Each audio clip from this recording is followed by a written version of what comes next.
Heboh cinta Laura diduga serobot antrian tes swab, Instagram sang artis diserbu warganet.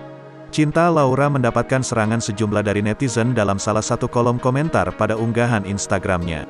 Hal tersebut diketahui lantaran sosok artis cantik itu terlihat menerobos bahkan tak mengantri saat melakukan tes COVID-19.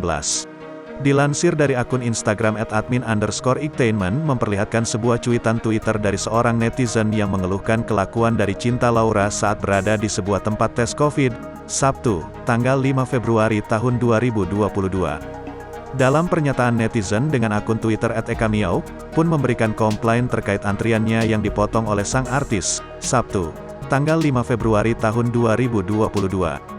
Hal tersebut pun kemudian mendapatkan respon dari pihak klinik yang bersangkutan. Setelah mendapatkan jawaban, sosok Eka kembali membalas cuitan tersebut dan menyertakan sebuah foto yang memperlihatkan sosok Cinta Laura. Hal tersebut pun membuat netizen nampak tidak respek kepada Cinta Laura. Bahkan sebagian netizen mulai menyerang dan memenuhi kolom komentar dalam sebuah unggahan Instagramnya. Dalam unggahan Instagram Cinta Laura terlihat sebuah video yang bekerja sama dengan salah satu e-commerce dibanjiri dengan hujatan netizen yang menyinggung perbuatannya.